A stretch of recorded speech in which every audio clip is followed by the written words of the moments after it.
ये तो लगता यमराज आ गए हैं। देखिए, जिसकी जैसी भावना होती है वैसा ही भगवान को उसका दर्शन होता है उसको।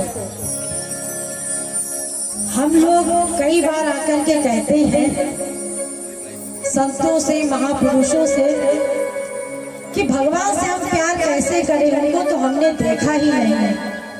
अरे अनंत बार भगवान हमारे सामने आए, भगवान का भी लेक्चर सुना, भगवान को देखा, लेकिन जाती रही भावना जैसी, प्रभु मूर्ति देखी तिन तैसी।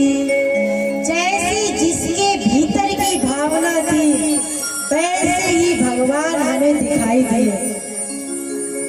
विदूषण प्रभु विराट मय दिशा, बहुमुख कर पद लोचन शीशा। रामायण में भी आप लोगों ने सुना है कि जब राम और लक्ष्मण जनक जी की सभा में उपस्थित हुए थे सीता जी के स्वयंवर में, तो सबने अपनी अपनी भावना के अनुसार उनके दर्शन किए। राक्षसों को दिखा जो राक्षसी प्रवृत्ति के थे, उनको दिखा कि भगवान ये तो कालों के महाकाल हैं।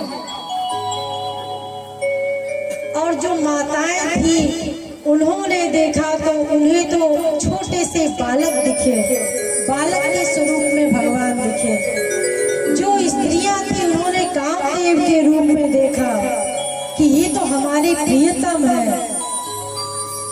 केवल हरि भक्त जो थे उन्होंने वास्तविक स्वरूप को देखा।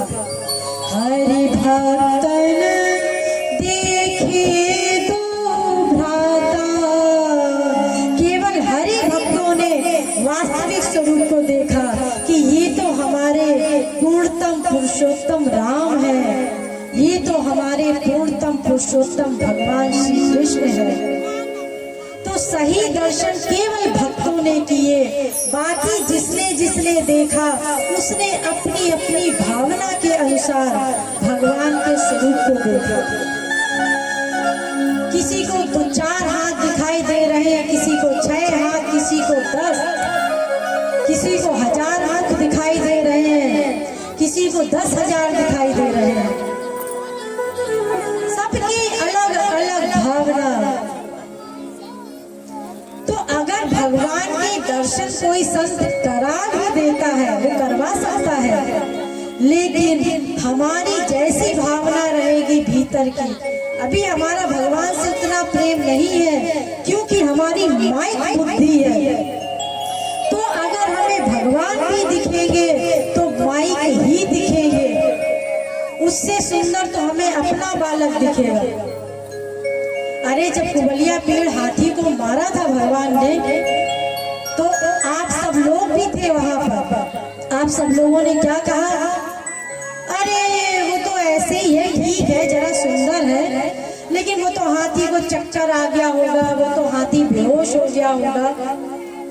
और जब रंगशाला में भी प्रवेश किया और जितने भी राक्षसों को, पहलवानों को समाप्त किया, तो भी आप लोगों ने यही कहा कि अरे ये तो ऐसे ही कमजोर होंगे, इनका तो शरीर ऐसे ही देखने भर का है।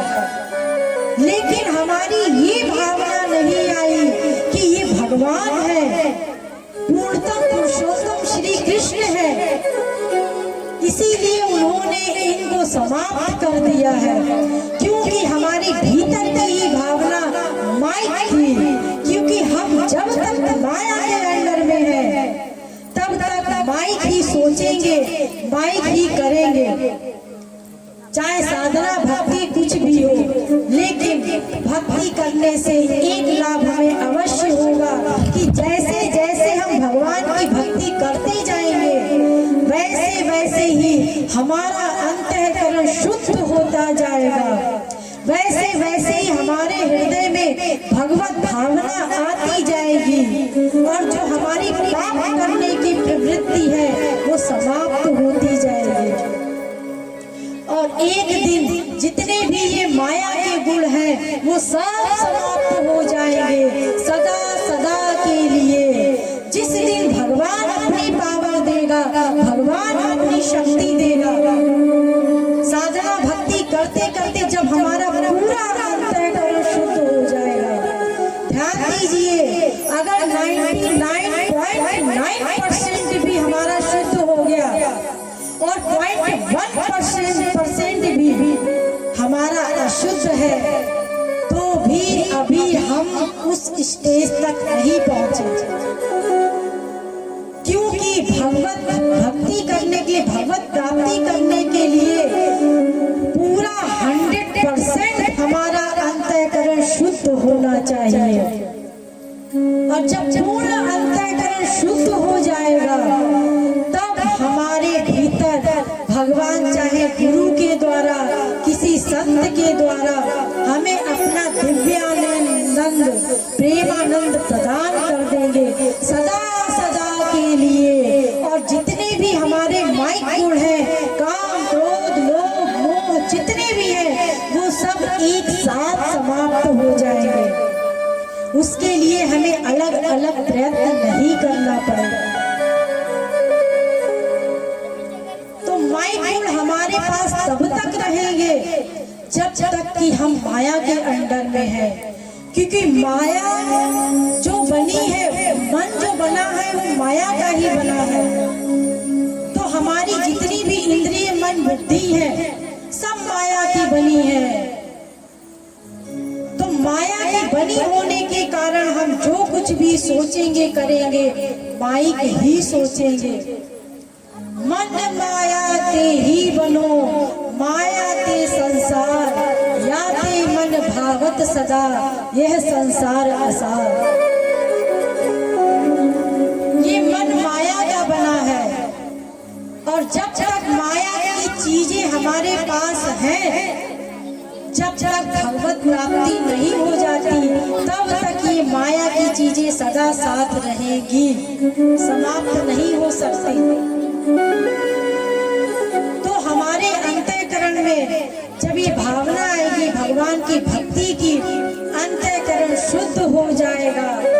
और अंतःकरण इसी भावना से शुद्ध होगा कि भगवान हमारे हृदय में बैठे हुए हैं। Shri Krishna reside which in each every living being, सबके हृदय में भगवान बैठा हुआ है। तो जब हम अपने हृदय में भगवान को बैठा लेंगे, एको देवः सर्वभूतेषु गूढ़ः सर्वव्यापी सर्वभूतांतरात्मा कर्माध्यक्ष सर्वभूताधिवासा साक्षी चेता केवलो निर्गुणश्च। ये भावना आ जाएगी तो हमारा धीरे धीरे अंतःकरण शुद्ध हो जाएगा। और जब 100% शुद्ध हो जाएगा उसी समय भगवान हमें अपना दिव्यानंद प्रेमानंद प्रदान कर देगा।